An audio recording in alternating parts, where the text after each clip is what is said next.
Welcome back. House and Senate leadership reaching a bipartisan agreement on top-line government spending for the remainder of 2024. The agreement happening yesterday as they hope to avoid a government shutdown later this month. And another deadline in February. February 2nd is the one to watch. The deal setting the government's discretionary spending at a maximum level of $1.59 trillion. That includes nearly $900 billion for defense spending, $700 billion for non-defense spending. It also cuts IRS funding and unused COVID money. The House Freedom Caucus is slamming this agreement on X, saying do not believe the spin.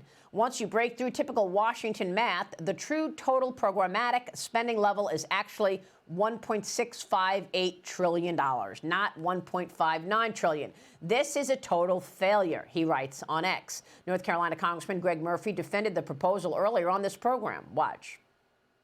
We have to let our leaders lead. It's not perfect. We can't get to perfect, but it's the best thing we have moving forward if we're going to make real changes in our debt. Joining me right now is South Carolina Congresswoman Nancy Mace. She is a member of the House Oversight Committee. Congresswoman, good to see you. Thanks very much for being here. Good morning. So what do you think about this agreement? We know that back in June, President Biden and then Speaker Kevin McCarthy did a side deal that allowed $70 billion in accounting moves. And maybe that's what your colleagues are talking about on X, that actually, if you include that $70 billion, it actually takes the number up to $1.66 trillion, as opposed to $1.59 trillion. Your reaction? Well, that's right. And right now, all we have is a top line number. As you know, Maria, the devil is always in the details. And if this deal is anything like the horrific debt ceiling deal last year, it's going to be a very painful pill for Republicans to swallow.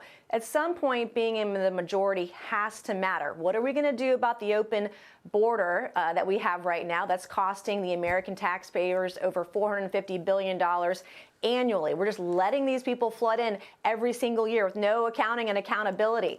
What are we going to do about the debt and the deficit that we have? That debt ceiling deal last year, if this deal is anything like it, is going to keep us, we're going to have $50 trillion in debt in less than a decade now. This is the kind of spending that we can't afford. And so I'm very much looking forward to reading the fine print and seeing what this deal is all about. Well, I'll tell you, you talk about the majority, being in the majority. Congressman, your majority is dwindling fast, right? You're down to 2 seats in the majority. Wow. How are you going to get all this stuff done that you're doing? The House Oversight Committee is holding a meeting this week to consider a resolution that holds Hunter Biden in contempt of Congress after the first son defied that subpoena last year. Here's House Judiciary Committee Chairman Jim Jordan with me yesterday on Sunday Morning Futures. Watch. We do think the key witnesses are going to come in this month. We think we're going to have all this Rob Walker, Eric Schwerin, Jim Biden, Kevin Morris. We think we're going to talk to all those individuals this month, and then we'll make a decision. What does contempt of Congress charges mean for Hunter Biden? If we pass it out of the committee, then pass it to the full House, which I think we can do, then it goes to the Justice Department. That'll be the Attorney General's decision whether he's going to press charges. But if he does, I mean, it could be up to a year of jail time for failing to come and comply with a deposition and for subpoena deposition to be interviewed by Congress. Remember, Merrick Garland has prosecuted Steve Bannon, Peter Navarro for failure to show up in front of Congress when they were requested for subpoenaed for a deposition. So we'll see what happens if when that goes to the Attorney General.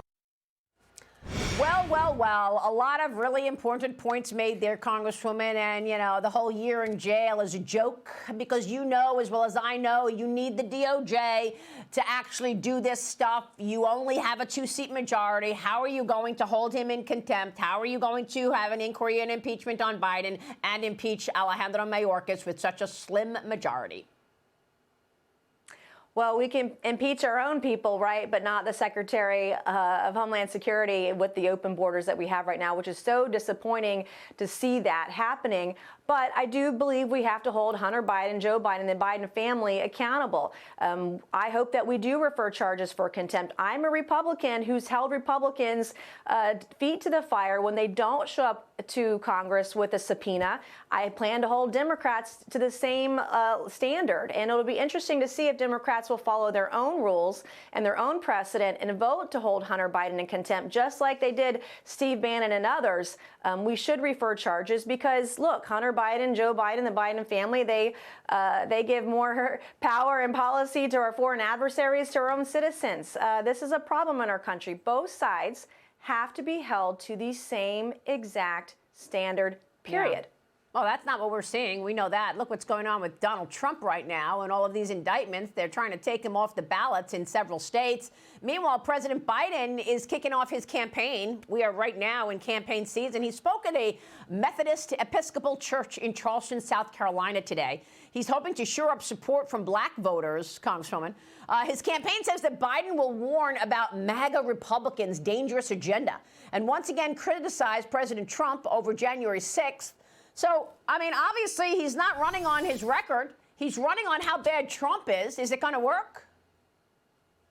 Well, this is nothing but political pandering, and I hope that he doesn't use a tragedy for politics to avoid talking about his record on inflation, his record on the border, spending, et cetera. Those are not good things. He's only attacking Donald Trump because he can't run on his record. And guess what? Donald Trump was the guy that actually cut taxes, that did bipartisan prison reform, that did a lot for black communities in our country. And so he has nothing to run on. So he's coming down here to try to mask and avoid talking about all of the things that are actually on his record. And Charleston's better than that. We're very unified, and we don't like divisive conversation. It's not going to go well when he comes down here today to be divisive in our city, because we unite, regardless of race, regardless of gender, regardless of politics. We're a very strong and united community. Yeah, well, look, we'll see what your constituents have to say when they hear from Joe Biden. What a calendar we're looking at, Congresswoman. You've got Congress returning this week, Taiwan's presidential election next weekend. You've got the Iowa GOP caucus 2 days later on January 15th, the first ladder expiration for the continuing resolution January 19th. Then you've got the New Hampshire primary, Biden's State of the Union, the second ladder on the spending deadline February 2nd. Look ahead for us. What's most priority from your standpoint? Well, getting our fiscal house in order. We have a lot to address. How are we going to support Israel? Do we have the money to do that? How are we going to balance our budget over the next decade? Our fiscal house and our economy, tackling inflation, all those things are number one, top of mind to the American people. Second is immigration. We're all watching what's going on at our southern border, where on some days we have more illegal immigrants coming across our southern border than we do all year across the northern border. These are issues that really matter to the American people, and I hope we get back to the nuts and bolts of what it means to lead our country, because our country needs leadership now more than ever. It looks like chaos and mayhem without it. I'm wondering if Trump and Biden lock up their nominations by March, by the middle of March. I mean, look at the way the primary is set up. Iowa, followed by New Hampshire, followed by South Carolina, followed by Nevada, South Carolina primary. When you look at the calendar and the way it's working out here, they could actually be wrapped up by mid-March. What do you say? It could be wrapped up by Iowa, depending on how that turns out. But I will tell you, historically, South Carolina is the one state that will predict who the nominee is. In the last several decades, with the minus 2012, if you win South Carolina, you will go on and win the nomination. So I would argue, Maria, our state is the most important state in the Republican primary season this year, and I believe it could be decided by February. So the South Carolina Democrat primary is February 3rd. The South Carolina GOP primary is February 24th. What do South Carolinas want to see in the White House?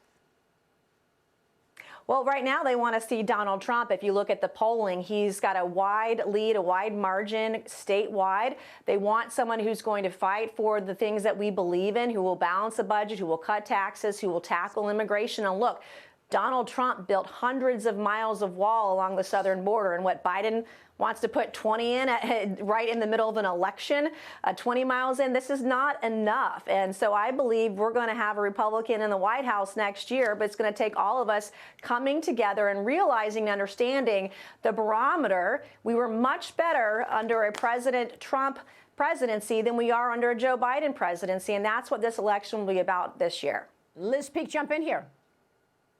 The hardliners who were very opposed to Kevin McCarthy's spending deal and helped push him out. Will you give Mike Johnson more room in exchange for tighter rules on the border, tighter rules on asylum, getting rid of some of the issues that have caused this enormous surge of people coming into the country? Which is more important to your group, the budget or the border?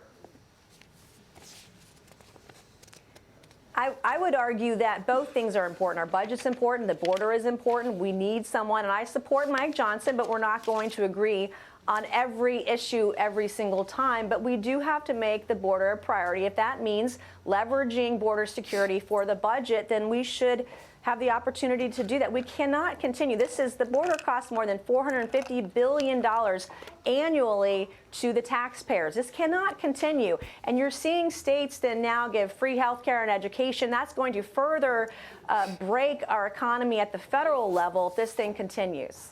Hey, we just learned that Secretary of Defense Lloyd Austin has been in the hospital. He remains hospitalized this morning. He didn't tell anybody about it. We don't know why he went to the hospital. Should he be fired?